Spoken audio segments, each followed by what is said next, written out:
はい、始まりました。どうやらまあまあ好評だったということで安心して続けることができると、続けることができるみたいなんですけど、はい、今日は青になります。これから青タンの統率者を始めようと思っている人におすすめの統率者何体か選んできました。で今回は4体ですやっぱり4体4体かはい、結局4体が収まりがいいんだよね。4体ちょうどいいっすよね時間もいいですし、青さんというところに若干の不安を、いや大丈夫ですよ、あまりお互いそんなに得意でもないっていう。そう、そんな僕はまあ好きですけどね、青タン結構、青まあやったことはないですけど、やらんことはないけど、単色っていうのがあんまりやる可能性は結構低いんですよね、なんでまあおすすめをさせていただくという形になります、はい、まず1体目なんですが、はい、永遠神ケフネトになります。闘争対戦の、はい、まず能力を説明させていただきますと、はい、青4マナの4号飛行になってまして、でかいって結構強いですよね、4マナで4号飛行だったら結構強い部類ですよ、でかい。で各ターンあなたが最初のカードを引く場合、それを公開してもいいと、でそれによりあなたがインスタントソーサリーを公開したらそのカードをコピーしてもいいですよと、でコピーして唱えてもいいですよと、でそのコピーを唱えるコストが2コス少なくなる、はい、という形になりますんで、はい、一応死亡したら3枚目に置くっていうさすがにちょっと闘争者指定してる場合はやらないんじゃないかっていう一応言ってきますけど、できますんで、はい、でありますが、まあ、結構強いですよね。例えば入ってくるカードで言いますと、翼ある言葉っていうカードあるじゃないですか、はい、3マナのソーサリーで、飛行クリーチャーをコントロールしてると2マナで打てて2ドロできるっていう呪文なんですけど、はい、これケフネとコントロールしてると1マナでコピー打てちゃって、その後2マナで打てちゃう、結構いいですよね。いいと思うよ。でそんなんで結構インスタントソーサリー軽減していく呪文あると思うんですよ、それを唱えて、で例えば追加ターンとか打つとするじゃないですか、5コスだったのが3コスで打てちゃって、でさらにその後5コスで打てちゃう、そうね、手札にあるんで、なので結構相性いいですよね。相性はもちろんで殴ってくんですよね。最終的には殴ってく。で最終的にどうやって勝つかって言いますと、ジェイスとか巻物棚みたいなカードがある状態でトップに積み込んで、追加ターンを、無限に同じ追加ターンがめくれるという形になるので、はい、無限ターンで殴って勝つんですよね。そうですね、はい、一応巻物棚は加工1マナで打てるんで巻物棚のアクセスはだいぶ、結構いいですよね。インスはすぐ死んじゃいますが、ここからは想像していただきたいんですが、2コス減ってコピーできるって結構インスタントソーサリーいっぱい収録されそうじゃないですか。されるんですよね。結構夢を膨らみますよね。夢膨らむんですよ結構入れられる呪文が多いんで楽しそう。青タンっぽいですよね。こいつは本当に青タンっぽいと思う。で青タンもしやってみたいという方は、結構おすすめになりますかね。はい、ちなみに初めにドローした時に、カウンター系の呪文がめくれても、ちょっと戻しといてください確かに結構多いんでしかもこれ人のターンでもいけるんですよね。人のターンの最初のドローでもいけますんで、使いやすいんでやってみてくださいということになりますね。で次の逃走者いきます。次は巻物の君アザミっていう逃走者を紹介したいんですが、こいつは5マナのウィザードです。で02です、であなたがコントロールするアンタップ状態のウィザードを1体タップします、そうするとカードを1枚引けると、ウィザード、こいつ自体がウィザードなんで、これはタップが起動が紹介用になくてもいけるんですよね。なんで例えば1体でもウィザードがいる状態でこいつを出すと5マナでいきなり2ドローできちゃうということになりますよね。例えばスペルシーカーとか入れちゃったりとかして、ウィザードって結構いますよね。主要な職業ですからね。魔法のゲームですから魔法使いって一番主要じゃないとおかしいっていうぐらい溢れ返ってる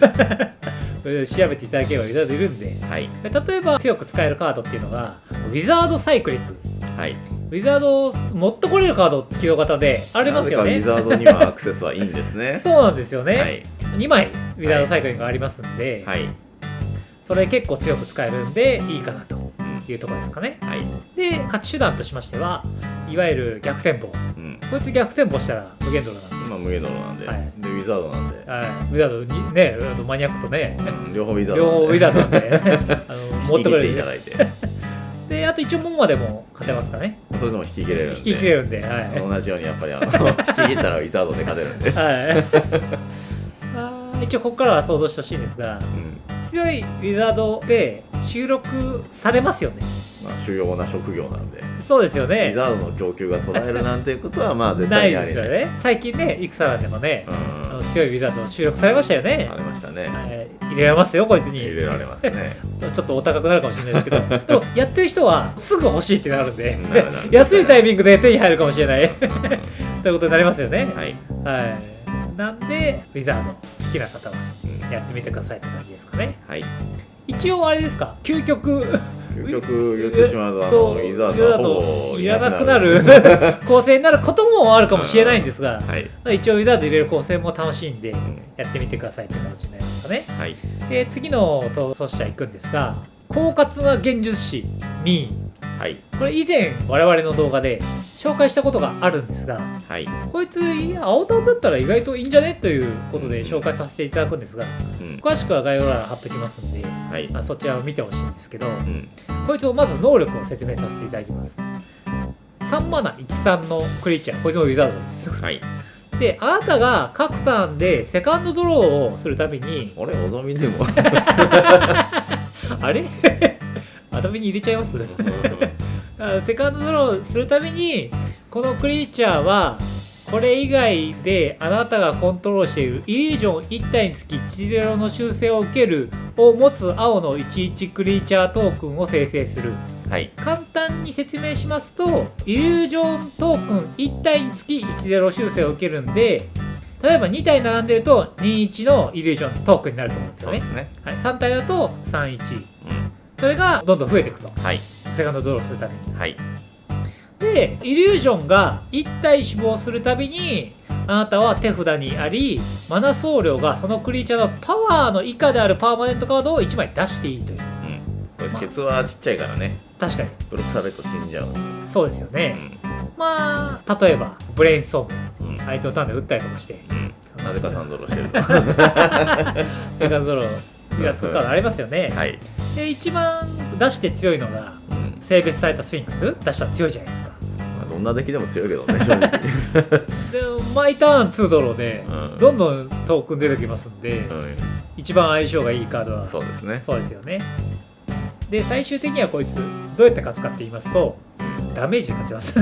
そうですね。殴って勝つというイリュージョントークンでぶん殴って勝つと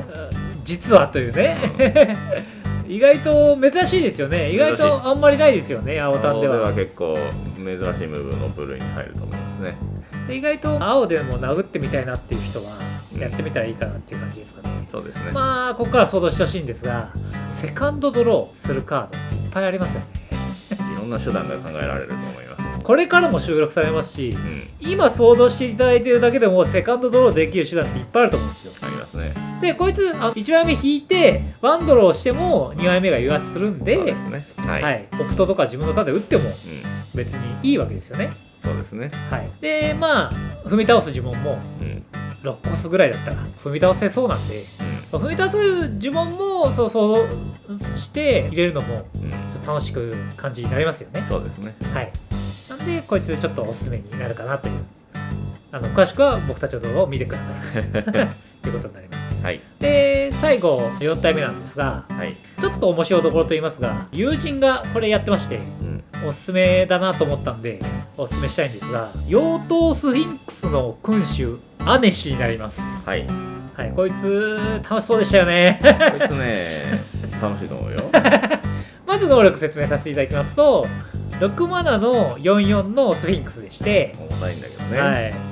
飛行ですね、はい、であなたがスフィンクス呪文を唱えるためのコストは2少なくなる、でスフィンクスが軽減されると、でアネシか他のスフィンクスが1体あなたのコントロール下で戦場に出るたび、こいつでもいいですし、他のスフィンクス、であなたのライブラリの上から4枚見ます、で対戦相手1人が2つを束に分けます、で一方の束を手札に加えて一方を墓地に置きます、嘘か誠かみたいな、ちっちゃいことができるということなんですが、例えばスフィンクス呪文って、普通は重いと思うんですよ、で2コス減ってるんで、2コス減った状態でスフィンクスが打てるんでいいんですが、例えば強いスフィンクスで言いますと自在自動機械やってるね1番のスフィンクスっていうのがいるんですね。1番のスフィンクスですね、しかも色もないと確かにこいつ強いですよね。スフィンクスでは一番強いそうなんだけどこれ多層ですよね、多層が全てスフィンクスなんで、で相性がいいカードとしましてウルザの保育器、種族を指定して2コス下げる、ということなんで、アネシの場合は4コス下がるということなんで、結構デカめの6コスのスフィンクスでも2コスになるという。そうですね、性別されたスフィンクス2マナで出てきちゃう、やばいなんでかなりそれ噛み合いいですよね、で勝ち手段は実はドリームホールというカードの1枚コンボになります1回1キルされたことありますありますよね1回ドリームホールのカードを説明するんですが、青5マナのエンチャントでして、呪文のマナコストを支払うのではなく、その呪文のコントローラーはその呪文と共通の色を1色持つカードを1枚捨ててもよい、いわゆる全てのカードがピッチで打てるようになります。これは対戦アイテムですと、なんですが、これを1ターン目5マナなんとか捻出して置くことができれば、アネシがなぜかゼロマナ出てきて、これは手札からとは書いてないんで、書いてないという、でしかも手札に加えたスフィンクスもゼロマナで、打てちゃうので全部スフィンクスが出てくると、そうですね、なんでオラクルとかで決められますよね、そうですね、結構強いと、で一応こいつのいい点としましては種族を出れます多層抜いていただければ出れますんで、スフィンクス一定の以上の役割持ってるんで、このデッキにおいては珍しく雑音にならないっていうところですね。そうですね、クリーチャーが想像していただきたいのは、スフィンクス多層結構ありますよね、スフィンクスは多層っていうのは結構収録されることって今後もあると思うんですよね。意外とスフィンクスって結構使用不足なんですよねなんで増えるたびに、今バニラだったかもしれない、スフィンクスが、強化される、という意味で今後強化されていく可能性も全然ありえますよね。でこれはまずお勧めしたいポイント1個追加しておきたいんだけど、スフィンクス能力、他のなんかよくわからない種族と違って結構小賢しい能力を持ってるんで、なるほど、そうなんですね。どんな能力がついたスフィンクスが収録されてくるのかなっていうのは一つポイントとしては楽しめるポイントだと大きいです。その辺が悪魔とかデーモンとか天使とかと違うんですよ。同じこと今言ったけどなるほどね、そうなんです。脳筋だからあいつら。だか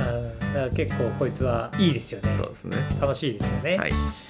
そんな感じで4体選ばさせていただきました。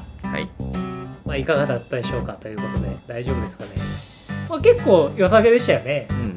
結果的にはいいところを選べたんじゃないかなと思っておりますが、他にも青タンの逃走者でおすすめの逃走者あったりとか、あとはこいつらに今紹介したやつらに入るカードこんないいんじゃないかなっていうのがありましたらコメントをいただけたら嬉しいです。ということでチャンネル登録していただけてもすごい嬉しいんでお願いします。お願いします。今回の動画は以上になります。おしまい。